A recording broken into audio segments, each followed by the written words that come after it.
Sumulat na rin po sa atin yung bus association at atin na pong pinayagan sila na bumaybay ng EDSA para po mas mabilis yung turnaround time. Provincial bus, papayagang dumaan sa EDSA ngayong may holiday rush. Yes po ma'am, under sa ating protocols and guidelines, bawal po kasi ang mag-inom sa loob ng police station. 16 na pulis kasama ang hepe nila inalis sa pwesto dahil sa pag-inom ng alak sa loob ng police station. Okay lang yon.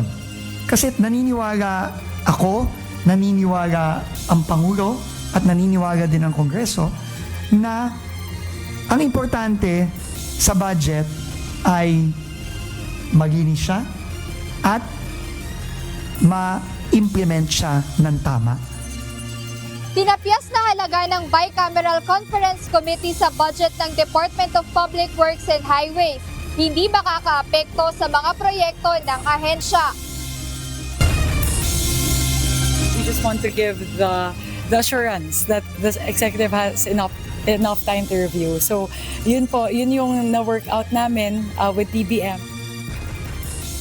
Enrolled bill ng 2026 proposed national budget, target maisumite sa Office of the President sa December 29. Bicameral Conference Committee, kampanteng walang ibivito si Pangulong Ferdinand Marcos Jr. Ang formal po natin binubuksan ngayon ang ating MCGI Charity Center dito sa San Luis. Malaking tulong kasi sa ngayon, tingnan mo, nakapag-medical ako, wala akong kahit pa paano nasurvive yung kailangan ko na nalibre yung pagpa-check up ko. Laking tulong ko. Bagong charity center ng Members Church of God International sa Quezon City bukas na.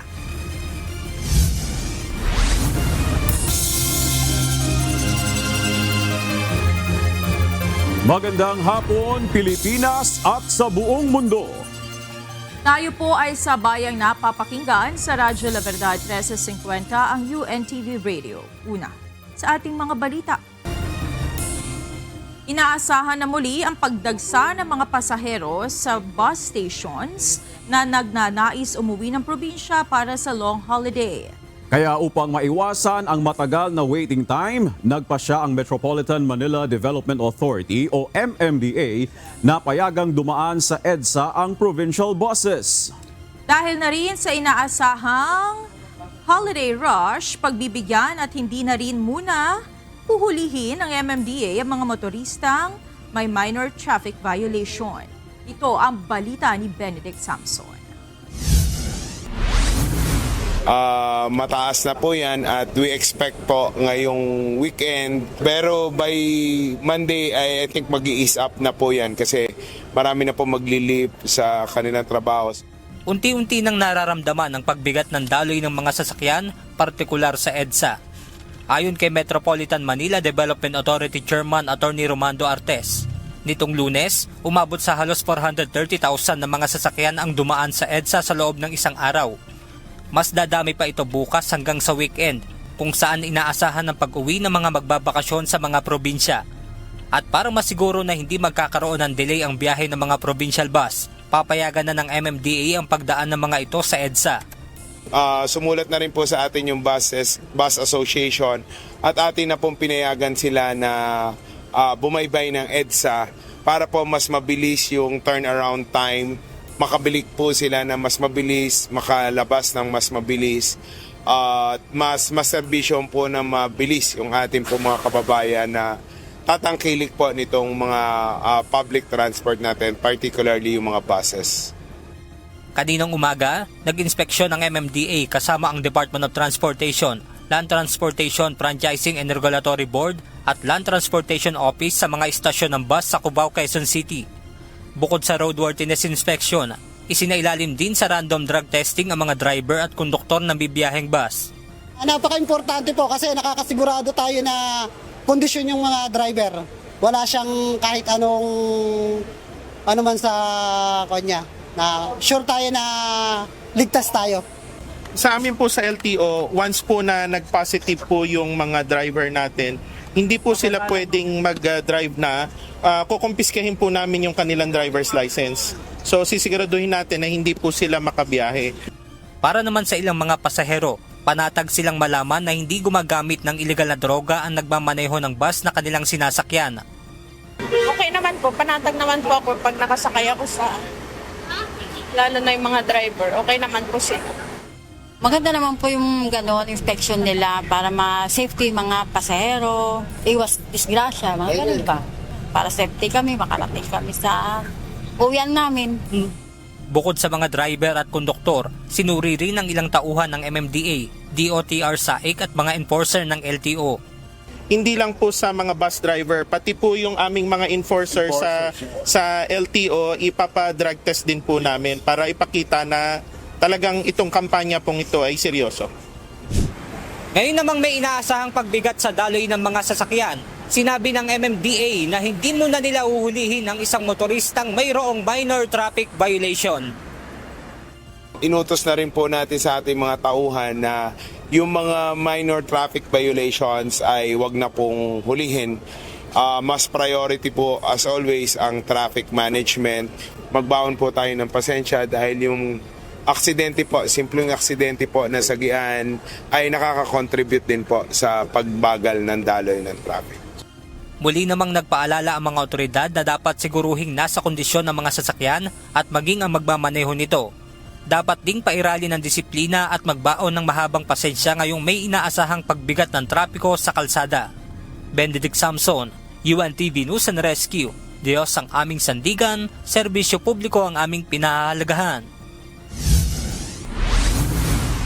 Inaprobahan ng Land Transportation Franchising and Regulatory Board o LTFRB ang fixed pick-up fare system para sa mga Transport Network Vehicle Service o TNVS. Sa ilalim nito, magsisimula ang paniningil ng pasahe sa oras ng booking acceptance at isasama ang pick-up point sa chargeable distance hanggang 5 kilometro.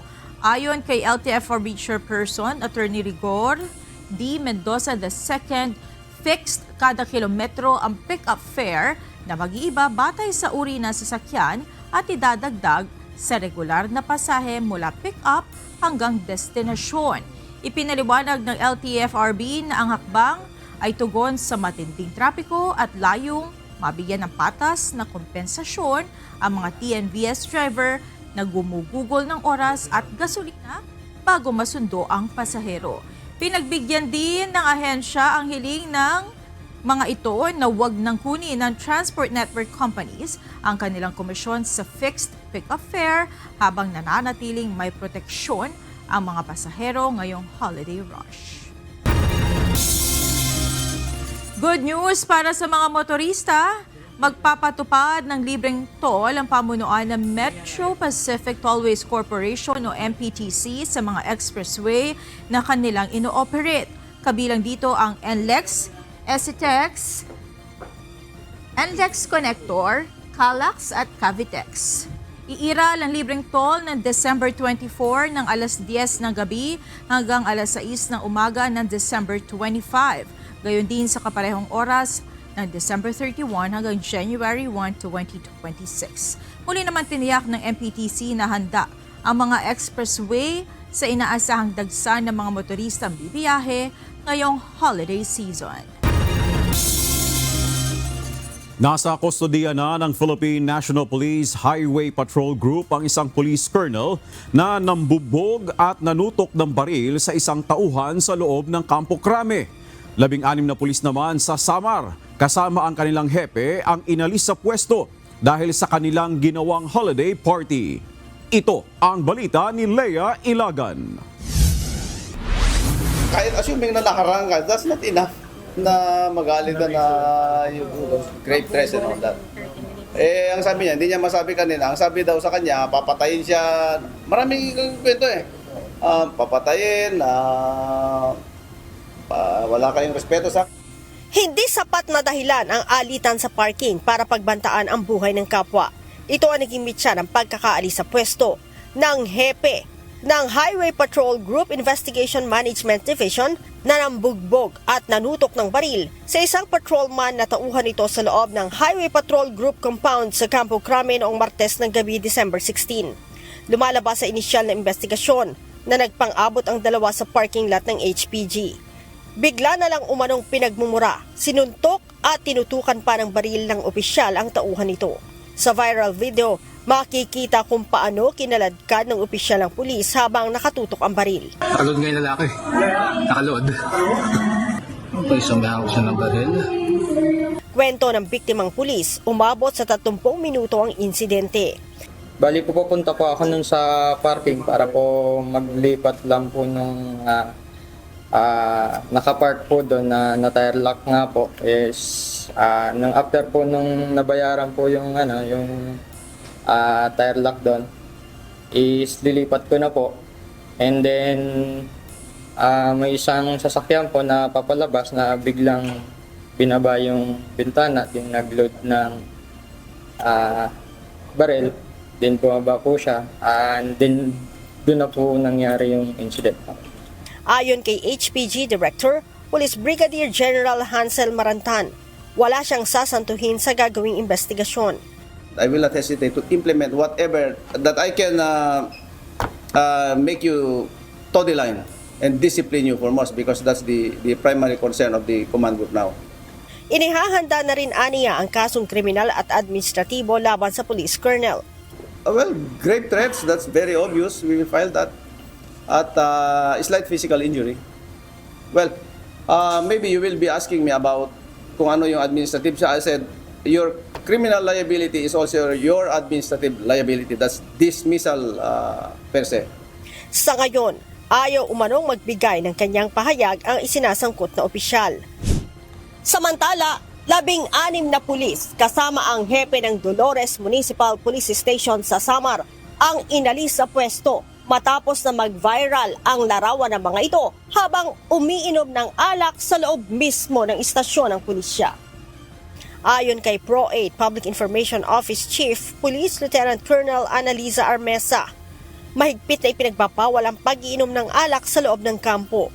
Lumalabas sa inisyal na investigasyon na nangyari ang insidente noong December 15 sa party ng mga pulis. Yes po ma'am, under sa ating protocols and guidelines, bawal po kasi ang mag-inom sa loob ng police station. Kaya yun nga, after we have received the report, nagkaroon po ng investigation. And if mapatunayan po na mayroon ngang error or violation of the protocol sa part ng ating involved personnel, ay meron pong karampatang penalty po. Bukod sa mga pulis at hepe nila, kasama sa paparusahan ang isang non-uniform personnel o NUP na kasama ng mga ito sa inuman. Leia Ilagan, UNTV, News and Rescue. Diyos ang aming sandigan, serbisyo publiko ang aming pinahahalagahan. Pinangunahan ni Pangulong Ferdinand Marcos Jr. ang panunumpa sa tungkulin ng mga bagong promote na generals at flag officers ng Hukbong Sandatahang Lakas ng Pilipinas. Muling nagpaalala ang Commander-in-Chief sa mahalagang mandato ng Armed Forces of the Philippines sa gitna ng mga hamon na kinakaharap ng bansa. Ito ang balita ni Nel Maribohok. We are reminded today that this oath-taking is a reaffirmation of a sacred trust, the respect for the Constitution, service to the Filipino people, and loyalty to the Republic. Respeto sa konstitusyon, sa mga Pilipino at sa Republika. Ito ang binigyan diin ni Pangulong Ferdinand Marcos Jr. ng kanyang pangunahan ang panunumpa sa tungkulin ng newly promoted generals at flag officers ng Armed Forces of the Philippines at bagong graduates ng Foreign Pre-Commissioned Training Institution sa Malacanang kanina. Ayon kay Pangulong Marcos, mahalaga ang papel ng Hukbong Sandatahang Lakas ng Pilipinas para ipagtanggol ang soberanya ng Pilipinas at itaguyod ang pambansang seguridad. Your promotion reflects the nation's confidence in your integrity and professionalism, your dedication to duty. The stars you bear shine more brightly today as constant reminders of your obligations to protect our sovereignty, to uphold our national security and safeguard the freedoms of every Filipino. Sinabi rin ng Pangulo na ang responsibilidad na ito ay dala na rin ng mga military reservist na nagpapalakas sa kakayahan ng sandatahang lakas sa pamamagitan ng kanilang papel bilang force multiplier. Muli rin pinagtibay ng Commander-in-Chief ang pangako nito na isulong ang modernisasyon ng AFP at palakasin ang kakayahan nito na humarap sa iba't ibang mga hamon. Through joint exercises and defense partnerships, we have also sharpened our readiness to address existing and emergent security challenges. As your President and your Commander-in-Chief, I reaffirm this administration's commitment to the continued modernization of the armed forces. Sa huli, hinikayat ni Pangulong Marcos ang AFP na manatiling nagkakaisa sa kanilang misyon na maglingkod sa mamamayan at mag-ambag sa pagbuo ng mas matatag at mas ligtas na bansa. Nel Maribuhok, UNTV News and Rescue, Diyos ang aming sandigan, serbisyo publiko ang aming pinahalagahan. Pagkakasyahin ng Department of Public Works and Highways ang inaprubahang budget ng Bicameral Conference Committee. Ayon kay DPWH Secretary Vince Dizon, hindi ito magiging hadlang para matapos ang mga proyekto ng ahensya. Ito ang balita ni Jed Neresina. Okay lang yon. Kasi naniniwala ako, naniniwala ang Pangulo, at naniniwala din ang Kongreso na ang importante sa budget ay malinis siya at ma-implement siya ng tama. Maluwag sa pusong tinanggap ni Public Works and Highway Secretary Vince Dizon ang inaprobahang budget ng Bicameral Conference Committee para sa kanila sa taong 2026. Nasa 624 billion pesos ang initially approved budget ng DPWH mula sa House of Representatives. Ngunit 529.6 lamang ang nakapasa sa BICAM, mas mababa ng 94.8 billion pesos sa original na halaga. Ayon kay Secretary Dizon, ang mahalaga para sa kanila ng Pangulo, malinis at magagamit ito ng tama para sa mga proyekto ng ahensya. Ang budget per se, hindi masama. Di ba? Ang masama, kapag yung mga proyekto sa budget, ginawang ghost, ginawang substandard, pinagkakitaan lang. Yun ang masama. Sa kabila ng ginawang pagtapyas sa kanilang pondo sa susunod na taon, nanindigan ng kalihim na sisiguruhin nilang maipatupad ang mga nakalinya ng proyekto. Yun ang commitment ng administrasyon ni Pangulong Marcos na itong parating na 2026, kahit na bumaba yan ng 40%, yung budget na yan ay mapupunta lahat sa mga kababayan natin para sa mga tamang project na makakatulong sa kanila. We will make do with what the Senate and the House has approved. Gagawin natin yan. Gagamitin natin ang tama ang budget na ipinagkaloob sa atin ng ating Kongreso. Kahit hindi na ibalik ng buo ang tinapyas na pondo sa DPWH, sinabi ni Secretary Dizon na gagamitin na nila ang new construction materials price data sa lahat ng proyektong inaprubahan ng Kongreso. Gagawin na yon ng ating ni Yusek Lara and team kasama yung ating mga implementing offices at yan lahat ay papublish natin come January sa transparency portal para makita ng lahat. And then, magi-implement na tayo. Ngayon, kung merong kulangin, may marami naman pwedeng gawin. Pwedeng i-modify, di ba? Or, pwede kung meron tayong savings, which I'm quite confident magkakaroon tayo ng malaking savings sa 2026, pwedeng gamitin yon para mabuo yung mga proyektong kukulangin. Kapwa naman kumpiyansa, sina House Committee on Appropriations Chairperson Micaela Angeles Wansing at Senate Finance Committee Chairman Sherwin Gatchalian na naibigay ng BICAM ang nararapat na budget ng DPWH. Wala po kaming kinakat. Tulad po na nabanggit ni Senwin na wala po kaming, hindi namin pinapaalam sa mga ahensya. I think that's usually the main point of contention. And we also don't put in items in the budget of the respective agencies without the approval of the head of agency. In fact, may mga letters sila. Nagpapadala rin sila ng mga data para mapag-aralan namin. Jed Neresina, UNTV News and Rescue. Diyos ang aming sandigan, serbisyo publiko ang aming pinahahalagahan. May target date na ang Kongreso kung kailan nila isusumite sa Office of the President ang enrolled bill ng 6.793 trillion pesos 2026 proposed national budget. Kampante naman ang Bicameral Conference Committee na walang i-veto ang Pangulo sa panukalang pambansang pondo. Ito ang balita ni Dante Amento. Finally, we have concluded our Bicameral Conference Committee meeting. Finally, we have reconciled the disagreeing provisions. And finally, we have a budget that we can be proud of and responsive to the Filipino people.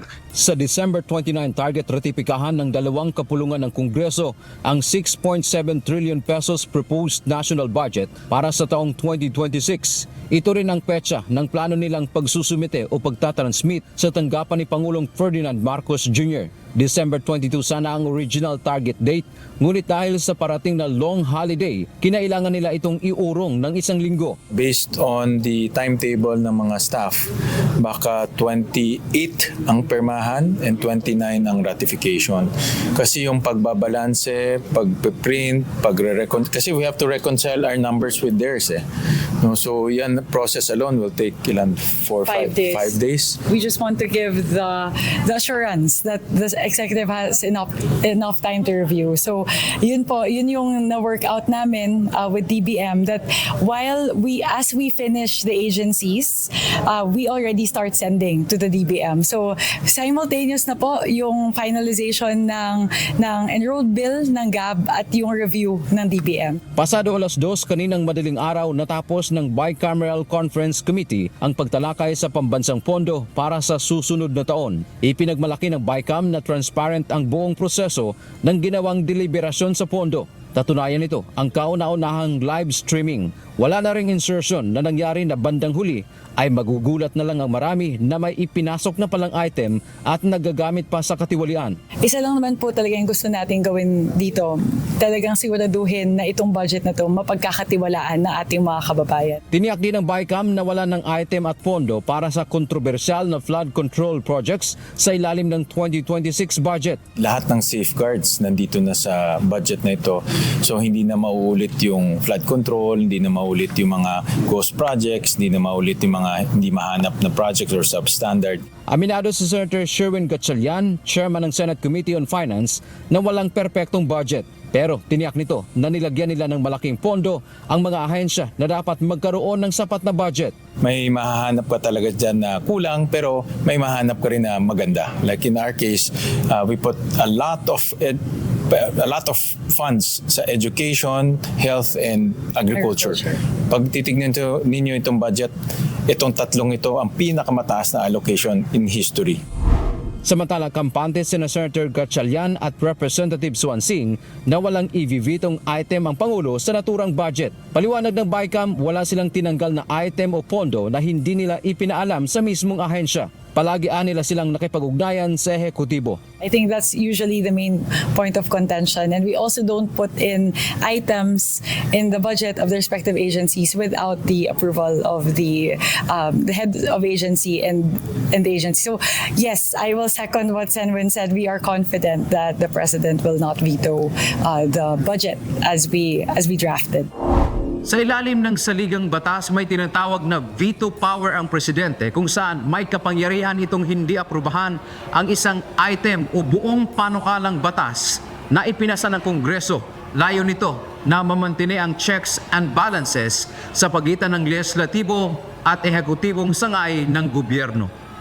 Dante Amento, UNTV News and Rescue. Diyos ang aming sandigan, serbisyo publiko ang aming pinakahalagahan. Narito naman ang mga balita sa iba't ibang panig ng mundo. Ihahatid ng ating global correspondent na si Mariel Latoza mula sa Perth, Australia.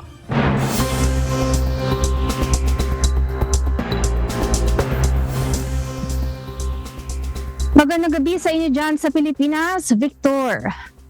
Inaprubahan na ng administrasyon ni US President Donald Trump ang pagbebenta ng tinatayang $11 bilyong na halaga ng armas sa Taiwan. Kasama sa package ang HIMARS rocket systems, howitzers, anti-tank missiles, drones at mga pyesa ng iba pang kagamitang militar. Ito ang ikalawang beses na nagbenta ang Estados Unidos sa Taiwan mula nang muling maupo sa pwesto si Trump na ayon sa Taiwan ay patunay ng matibay na suporta ng Washington sa seguridad ng isla. Nananatiling mahalaga ang tulong ng US sa Taiwan bilang panangga laban sa posibleng pag-atake ng China na nagpapalakas ng military pressure sa rehiyon. Humingi ng paumanhin ang Prime Minister ng Finland na si Petteri Orpo sa East Asian countries kaugnay ng kontrobersyal na racist posts ng ilang miyembro ng parlamentos ng bansa. Ayon kay Orpo, hindi sinasalamin ng naturang mga imahe ang mga pinahahalagahan ng Finland tulad ng pagkakapantay-pantay at respeto sa lahat. Sumiklab ang issue matapos mag-post ng slanted eyes gesture ang ilang mambabatas mula sa Finns Party bilang reaksyon sa pagkatanggal ng titulo kay Miss Finland dahil sa katulad na insidente. Nagbunso dito ng backlash sa mga bansa sa Asia at muling naglagay sa gobyerno ng Finland sa gitna ng batikos kaugnay ng pagiging racist. Ipinagmalaki ni US President Donald Trump ang mas maganda umanong ekonomiya ng Amerika sa ilalim ng kanyang administrasyon kumpara sa panahon ni dating Pangulong Joe Biden. Sa kanyang address to the nation kanina, inisa-isa ni Trump ang mga problemang minana ng kanyang administrasyon at paano ito naresolba ng kanyang pamumuno. Ito ang balita ni Carmela Marinda. 11 months ago, I inherited a mess. And I'm fixing it. When I took office, inflation was the worst in 48 years, and some would say in the history of our country, which caused prices to be higher than ever before, making life unaffordable for millions and millions of Americans. Better than before. Ito ang pinagmalaki ni US President Donald Trump nang magbigay siya ng ulat kaugnay sa kalagayan ng ekonomiya ng Amerika sa ilalim ng kanyang administrasyon. Ayon kay Trump, minana niya ang economic mess mula sa pamamalakad noon ni former President Joe Biden. Hindi pinalagpas ng Pangulo ang pagkakataon upang isa-isahin ang mga naging problema sa bansa sa panahon ni Biden. Sa kabila naman ng patuloy na mataas na inflation rate, humihinang job market at mababang approval ratings ng Pangulo, giniit ni Trump na mas abot kaya na ang bilihin ngayon kumpara sa nakaraang pamamahala sa ilalim ng mga Democrats. Thanksgiving turkey was down 33% compared to the Biden last year. The price of eggs is down 82% since March, and everything else is falling rapidly.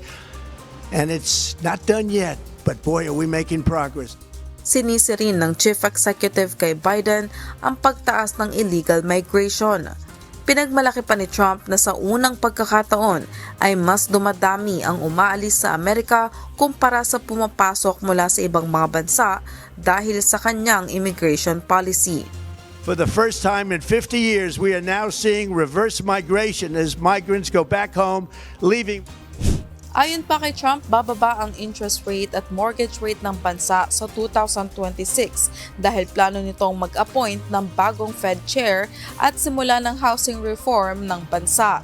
Isang hakbang na inaasahang magkakaroon ng legal battle dahil kalimitang independent agency ang US Federal Reserve. Carmela Marinda, UNTV News and Rescue, USA. Diyos ang aming sandigan. Serbisyo publiko ang aming pinahahalagahan. Inanunsyo ni Australian Prime Minister Anthony Albanese ang paghihigpit ng mga batas laban sa hate speech kasunod ng pamamaril sa Bondi Beach kung saan 15 ang nasawing biktima sa gitna ng isang Jewish festival. Ayon kay Albanese, magpapatupad ang gobyerno ng mga bagong batas laban sa mga nagpapakalat ng galit at karahasan, kabilang ang mas mabigat na parusa sa aggravated hate speech at online threats. Bibigyan din ng dagdag na kapangyarihan ang Home Affairs Minister para kanselahin o tanggihan ang visa ng mga individual na nagpapakalat ng puot, habang bubuo ng task force upang labanan ang anti-Semitism sa edukasyon. Binigyang diin ng punong ministro na may karapatan ang bawat Jewish Australian na makaramdam ng kaligtasan at respeto at nananawagan ng pagkakaisa sa halip ng mas malalim na pagkakawatak-watak ng mga komunidad sa Australia. Today I'm announcing a significant number of additional actions to build on the plan. Firstly, the Attorney-General and Minister for Home Affairs will develop a package of legislative reforms to crack down on those who spread hate, division and radicalisation.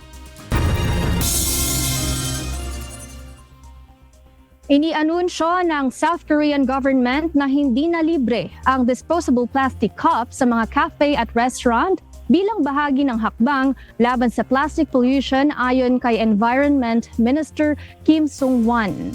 Magbabayad na ang mga customer para sa plastic cups na kasalukuyang libre at itatakda ng bawat negosyo ang presyo sa loob ng minimum range na 100 to 200 won bawat isa. Unang, ipapatupad ang pagbabawal sa malalaking restaurant at unti-unting palalawakin sa mas maliliit na establishment. Pagdating naman sa plastic straws, ibibigay lamang ito kung hihilingin ng customer.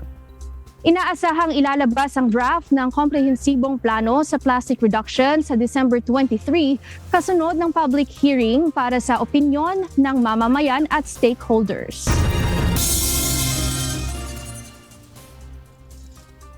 At yan ang mga balita mula sa iba't ibang panig ng mundo. Mula rito sa Perth, Australia, ako si Maria Latoza. Magandang gabi. Nanawagan ng ilang opisyal sa House Minority Bloc na isapubliko ang transcripts at reports ng ginawang pagpupulong ng Bicameral Conference Committee o BICAM para sa 2026 national budget. Sa gitna ito ng napipintong pagbabago sa timeline ng budget process. Ito ang balita ni Rosalie Cos. So kailangang ilabas ng buo yung transcript nung mga BICAM sessions, tapos merong report, no? Summary ng mga napagkaisahan sa bawat session ng BICAM para makita natin kung yung napagkaisahan ay reflected doon sa magiging final report ng BICAM. Inaasahan na ang pagbabago sa timeline ng proseso para sa pagpasa ng 2026 national budget. Ito ay dahil sa pagkabinbin ng Bicameral Conference Committee o BICAM meetings ayon kay House Deputy Minority Leader at ACT Teachers Party List Representative Antonio Tino. Pero ang panawagan nito, bago pa man ratipikahan ang pambansang pondo sa dalawang kapulungan ng Kongreso, ilabas na ang lahat ng ulat kaugnay ng mga napagkasunduan sa BICAM. Target na sa December 29 maratipikahan ang budget bill bago tuluyang i-transmit sa tanggapan ni Pangulong Ferdinand Marcos Jr. at malagdaan para tuluyang maisabatas. Mas mahalaga pa nga na ngayong fina-finalize yung report ay may transparency din dito. Transparency sa mga dokumento, transcripts, summaries at saka final report. Ganito rin ang apela ni House Assistant Minority Leader at Akbayan Party List Representative Shell Jokno. Anya, dapat malaman ng publiko kung anong pagbabago ang ginawa sa budget, sinong nagpanukala at nag-aproba. Kasabay nito ang pagpapahayag ng pagkadismaya sa pag-aproba ng BICAM ng nasa 243 billion pesos na halaga ng alokasyon para sa unprogrammed appropriations. Tinuligsari ni House Deputy Minority Leader at Akbayan Party List Representative Percy Sandanya ang unprogrammed appropriations maging ang umano'y pork barrel system sa 2026 national budget. Kakaalarma talaga itong paglobo ng pork sa national budget. parang maaga yata ang bigayan ng Christmas ham kahit next week pa ang Pasko. Yung inaasahan natin ng mga problematic items na sana ay tatanggalin, i-cure, babawasan o tatapyasan pagdating ng bicameral conference, either napalampas o nadagdagan pa. Kita-kita natin na talagang lumobo at bumukol pa itong mga patronage programs tulad ng AIX, TUPAD at MAIFIP. At syempre, parang zombie, nagbabalik from the dead ang unprogrammed appropriations. Samantala, ipinahayag naman ng makabayan lawmakers na hindi sila boboto ng pabor sa 2026 General Appropriations Bill, oras na isalang sa plenaryo ng Kamara para sa ratifikasyon. Rosa Licoz, UNTV News and Rescue. Diyos ang aming sandigan, serbisyo publiko ang aming pinahahalagaan.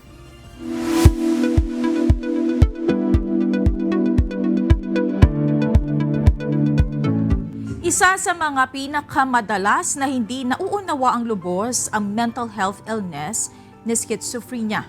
Ito ay isang seryosong karamdaman na nakaapekto sa pakikipag-ugnayan ng isang tao sa realidad. Ito ang balita ni Kichi Cipriano. Yung schizophrenia, isa siyang kondisyon kung saan yung isang tao nawawala ang kanyang contact sa realidad ng bagay. Ang schizophrenia ay isang mental disorder kung saan nagkakaroon ng delusions, hallucinations at pagkalito sa pag-iisip ang pasyente na nagdudulot ng hirap sa pang-araw-araw na pamumuhay. Ayon kay Dr. Ana Marie Lantano, isang psychiatrist mula sa Makati Medical Center, hindi ito simpleng mood swings o personality shifts. Sa katunayan, nananatili pa rin ang pagkakakilanlan ng isang tao kahit may kakaibang paniniwala o delusions. Sa Pilipinas, ang sinasabi nila, merong mga 1 million people with schizophrenia.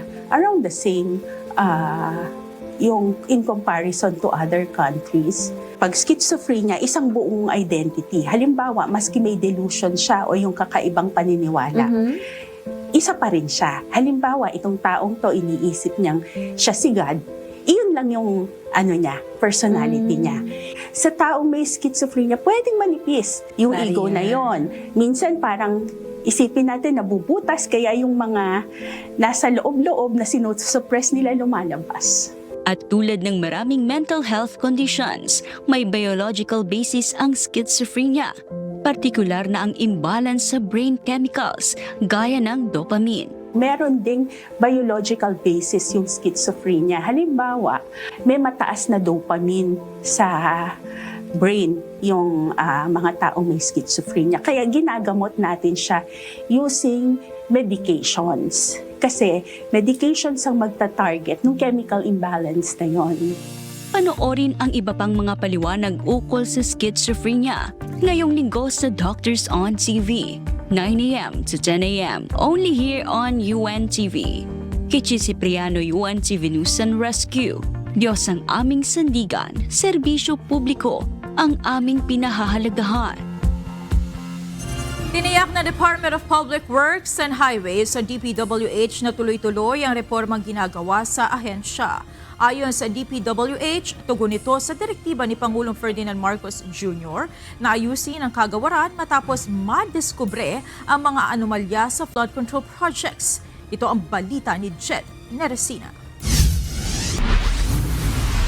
Starting January, the DPWH is going to go on a massive recruitment. Massive recruitment kami. Magkakaroon ng mga job fair sa mga eskwelahan mismo. Bubuksan na ng Department of Public Works and Highways o DPWH ang ilang posisyon upang tumanggap ng mga bagong empleyado. Ito ang inianunsyo ngayong araw ni DPWH Secretary Vince Dizon.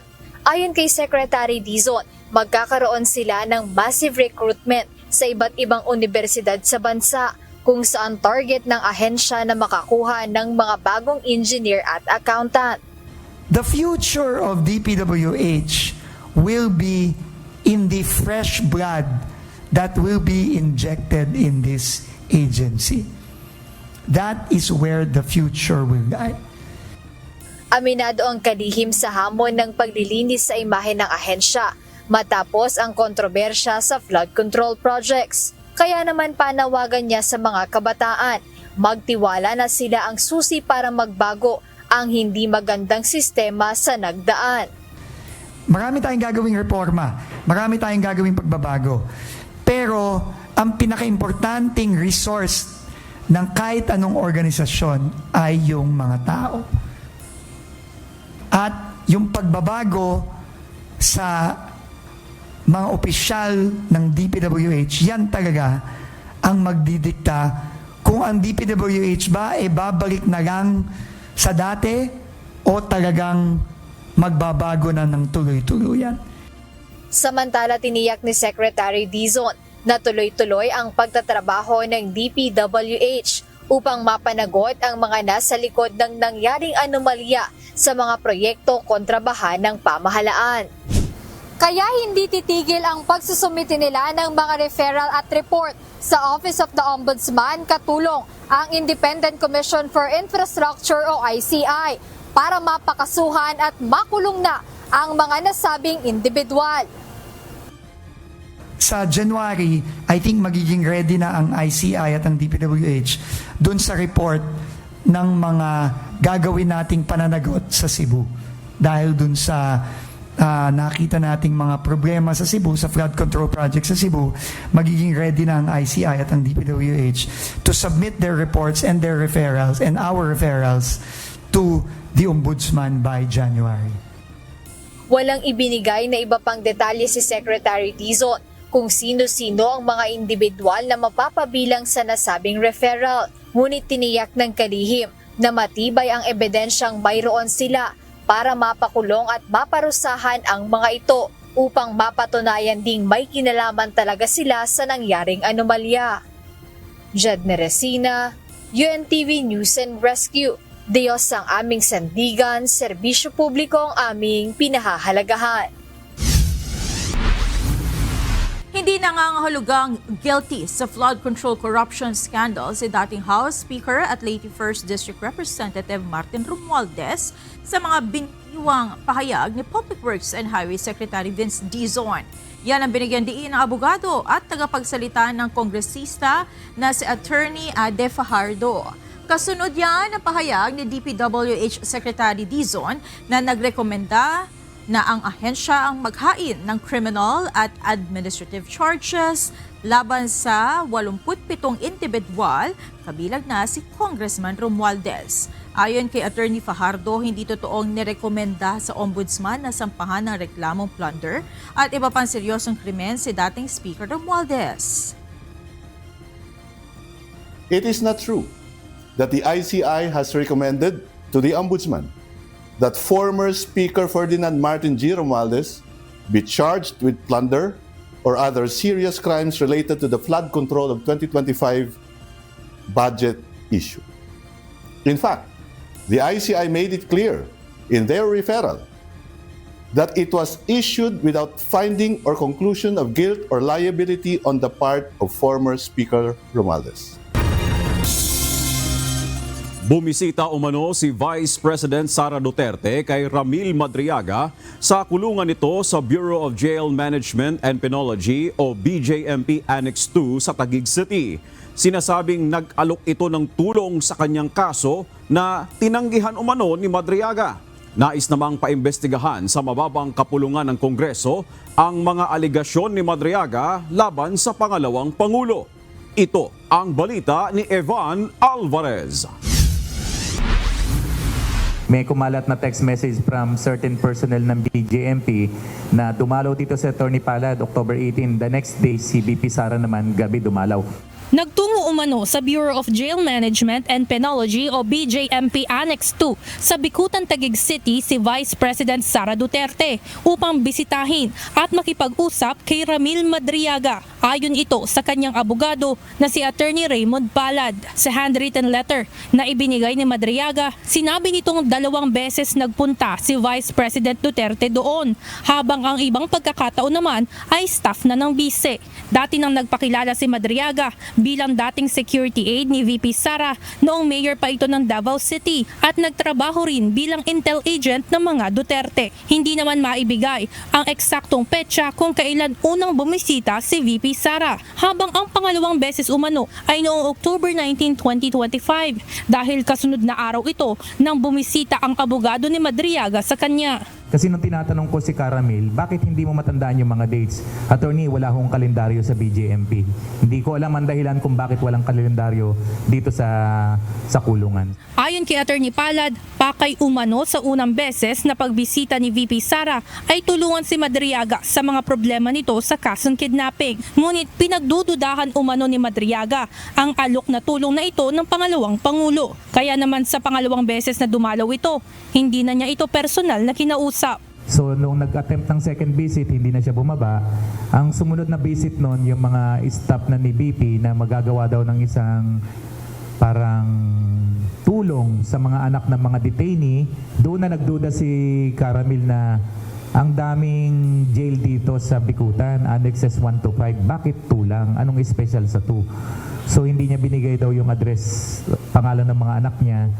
At doon siya lalong nagduda doon sa intention. Kasi nga, all of a sudden, bakit may proyekto na gagawin yung OBP doon sa jail? Hindi na natuloy yung proyektong yun. Kinukuha pa ng UNTV ang kumpirmasyon ng BJMP patungkol sa sinabing pagbisita, ngunit wala pa silang tugon patungkol dito. Sa ngayon, wala pang bagong pahayag ang opisina ng pangalawang Pangulo sa panibagong mga aligasyon ni Madriaga. Pero sa naunang pahayag ng Vice Presidente, iginiit nito na ang lahat ng mga isyong ibinabato sa kanya ay bahagi lamang ng isang taktika upang pagtakpan ang malalaking isyu ng korupsyon sa ilalim ng Marcos administration. Samantala, plano naman ng makabayan lawmakers na maghain ng resolusyon upang formal na hilingin sa Kamara na imbestigahan ang mga aligasyon ni Madriaga laban kay VP Sara. Posible naman itong ihain bago ang holiday break ng Kongreso o sa resumption ng session sa 2026. Evan Alvarez, UNTV News and Rescue. Diyos ang aming sandigan, serbisyo publiko ang aming pinahahalagahan. Inanunsyo ng Department of Budget and Management ang pagbibigay ng 5,000 peso Productivity Enhancement Incentive para sa mga kwalipikadong kawani ng gobyerno para sa fiscal year 2025.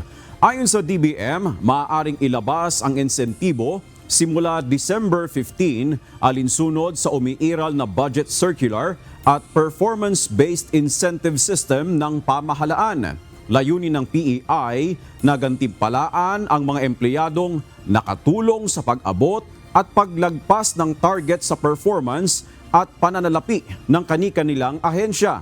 Nauna nang inaprubahan ni Pangulong Ferdinand Marcos Jr. ang karagdagang benepisyo para sa 2025, kabilang ang hanggang 20,000 peso service recognition incentive at 7,000 peso gratuity pay para sa job order at contract of service workers. 5 van ang nahuli ng mga tauhan ng Department of Transportation Special Action and Intelligence Committee for Transportation o DOTR-SAIC nitong Miyerkules na iligal na pumapasada sa Tiaong, Quezon Province. Ayon sa DOTR-SAIC, target nila sa operasyon ang mga iligal na pumapasadang van na nag-aalok ng door-to-door service papunta sa mga lalawigan ng Masbate, Samar at Leyte. Ayon pa sa DOTR-SAIC, walang regulasyon sa pamasahe ang kolorum at nakakaapekto ito sa kita ng mga lehitimong namamasada. Muling paalala ng mga otoridad, huwag tangkilikin ang mga kolorum na van dahil bukod sa hindi nasuri ang roadworthiness ng mga ipinapasadang sasakyan, ay wala ring makukuhang insurance ang isang pasahero sakaling ito ay maaksidente.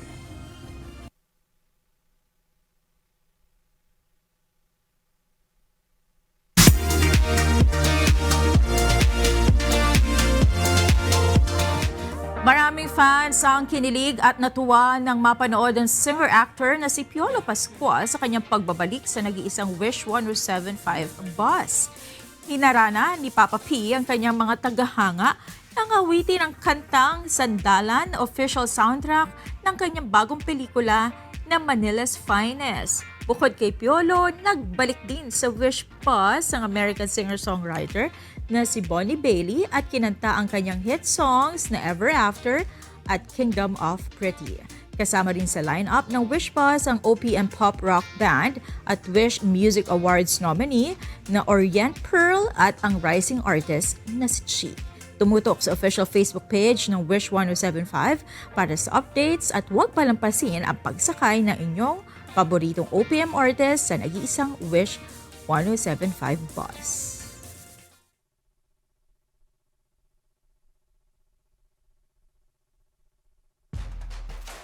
Sunod-sunod na historic wins ang naitala ng mga Pilipinong atleta sa ginaganap na 33rd Southeast Asian Games sa Thailand.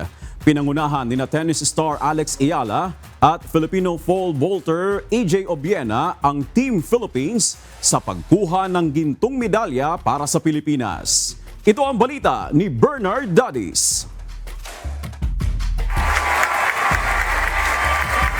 Parang sa Pilipinas lang nangyari ang eksena sa women's single tennis sa SEA Games na ginanap sa Bangkok, Thailand dahil sa lakas ng hiyawan ng mga Pilipino para magpakita ng suporta kay tennis star Alex Ayala.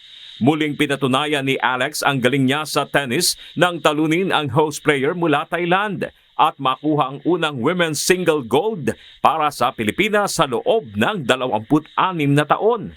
Sa kabila ng hamon sa ikalawang set, nanatiling kalmado si Ayala at nagwagi sa 4 na sunod-sunod pang laro na nagpakita ng determinasyon at galing ng pambansang manlalaro.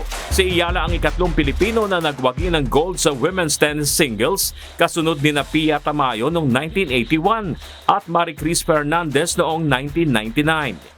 Bukod kay Ayala, naging makasaysayan din ang panalo ng Philippine Women's Football Team na nakuha ang kauna-unahang SEA Games gold matapos talunin ang Vietnam sa isang matinding penalty shootout. Sinira ng panalong ito ang dekadang dominasyon ng Vietnam at Thailand sa women's football at nagmarka ng bagong yugto para sa Philippine football. Gumawa rin ng bagong record si EJ Obiena matapos masungkit ang kanyang ika-4 na sunod na men's pole vault gold sa SEA Games sa kabila ng matinding hamon mula sa host country. Itinuring na isa sa pinakamahirap na panalo ni Obiena ang tagumpay matapos magdala ng games record na 5.7 meters at manaig sa countback. Samantala, patuloy pang lumalaban ang iba pang mga atletang Pilipino sa mga huling araw ng palaro. Sa ngayon, nananatili ang Pilipinas sa ika-6 na pwesto sa ranking na may 215 medals kung saan 39 ang golds, 56 ang silver at 120 bronze. Sa kabila ng sunod-sunod na panalo, nanawagan si Philippine Olympic Committee President Abraham Bambol Tolentino sa mga atleta na mas pag-igihin pa upang mas makaangat ang Pilipinas sa standing. Nakahabol pa tayo eh. Nandito pa yung bag this day and tomorrow. Nakahabol pa tayo. Catching up Malaysia for 3, catching up Singapore for 8. Meron pa tayong pagkukunan. Sa kabila ng ilang tensyon sa mga event, patuloy pang umaasa ang mga Pilipinong manlalaro na madaragdagan pa ang maiuuwing karangalan para sa bansa. May pagkakataon pa hanggang bukas December 19 ang mga atleta para magpakita ng kanilang galing sa iba't ibang sports category. Habang sa December 20 naman, nakatakdang ganapin ang closing ceremony para sa 33rd Southeast Asian Games sa Thailand. Bernard Dadis, UNTV News and Rescue. Diyos ang aming sandigan, serbisyo publiko ang aming pinahalagahan.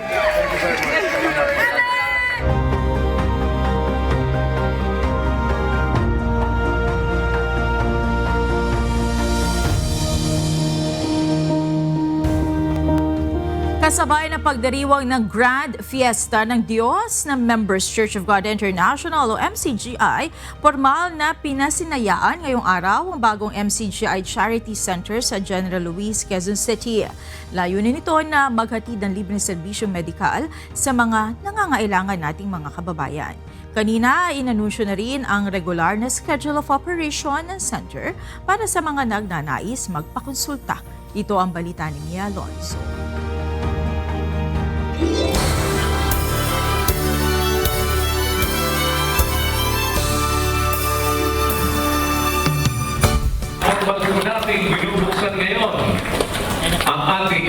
ICI Charity Center dito sa San Luis. Welcome po! Isinagawa ngayong araw ang Grand Fiesta ng Diyos at Brethren Day ng Members Church of God International o MCGI sa huling quarter na ito ng taon. Isang pagdiriwang na may malinaw na layunin, ang magpadama ng malasakit at pagtulong sa kapwa. Highlight ng pagdiriwang ngayong araw ang pagbubukas ng pinakabagong MCGI Charity Center na matatagpuan naman sa General Luis sa Quezon City. Ang pasilidad ay magsisilbing tagapaghatid ng libreng serbisyo sa mga kapatid at mga residente na malapit sa nasabing komunidad. Ang mag-asawang Susan at Romeo Aguilar sinamantala ang pagkakataon nang malamang mayroon ng bagong pasilidad sa kanilang lugar para makapagpakonsulta.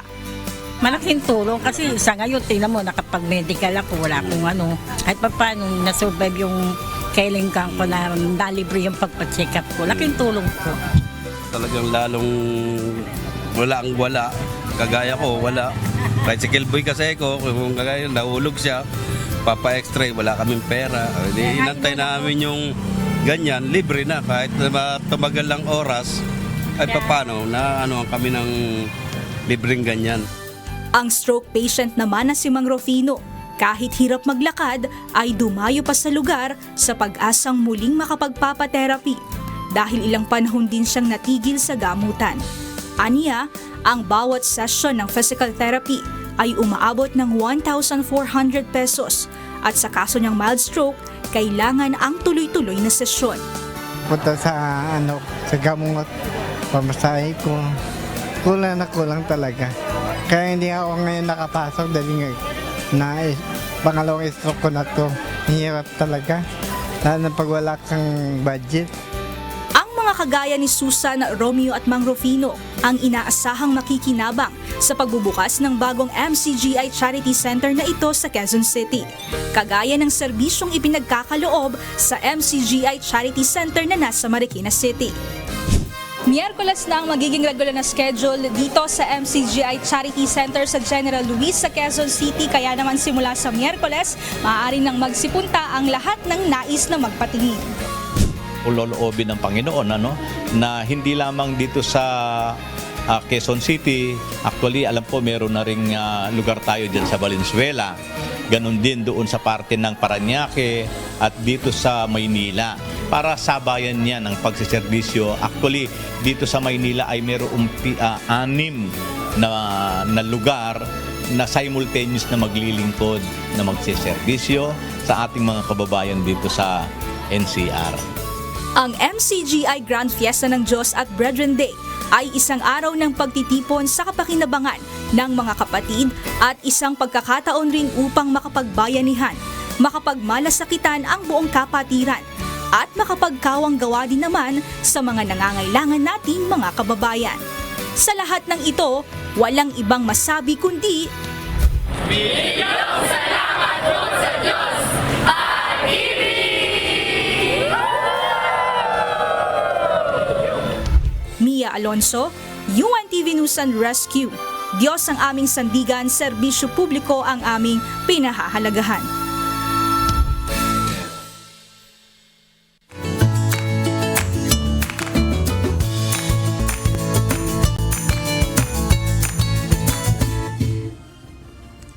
Bago ang lahat ay happy SPBB. Yeah, Ayan, happy bukas. International Thanksgiving. Tatlong araw mula bukas yan hanggang sa Sunday sa lahat po ng mga kapatid sa Members Church of God International. Ayan. At congratulations kasi may bago kayong bukas na Charity Center and tulad ng sinabi natin dun sa ating balita kanina na meron na schedule ng mga libreng consultations po na mangyayari. Napakalaking tulong to lalo ngayon ang hirap-hirap ng buhay.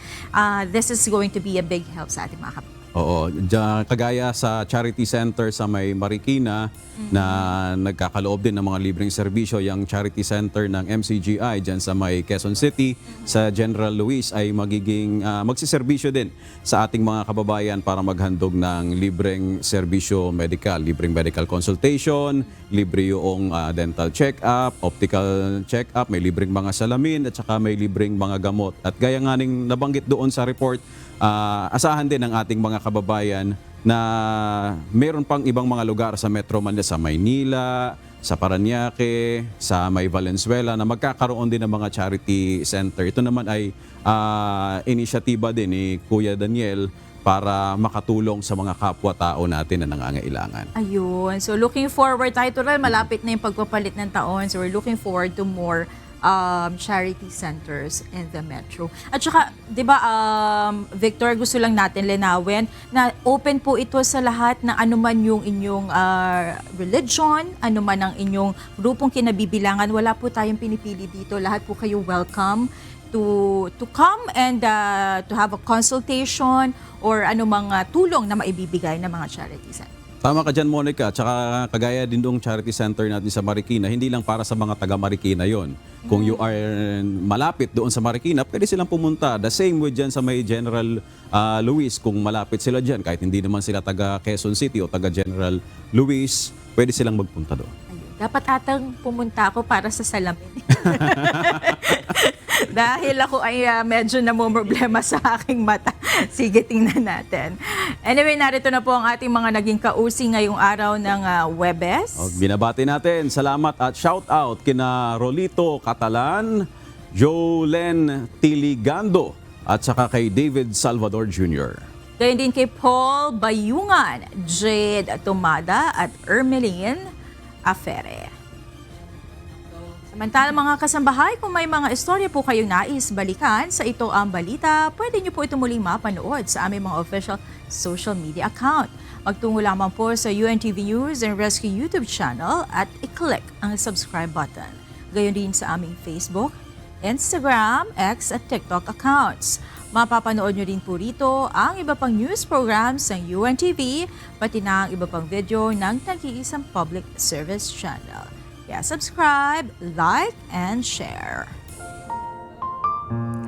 Narito naman ang salita ng Diyos na ating sandigan mula sa aklat ng Galatia 5:13 na nagsasabi, "Sapagkat kayo, mga kapatid, ay tinawag sa kalayaan, huwag lamang gamitin ang inyong kalayaan upang magbigay kadahilanan sa laman, kundi sa pamamagitan ng pag-ibig ay mangaglingkuran kayo."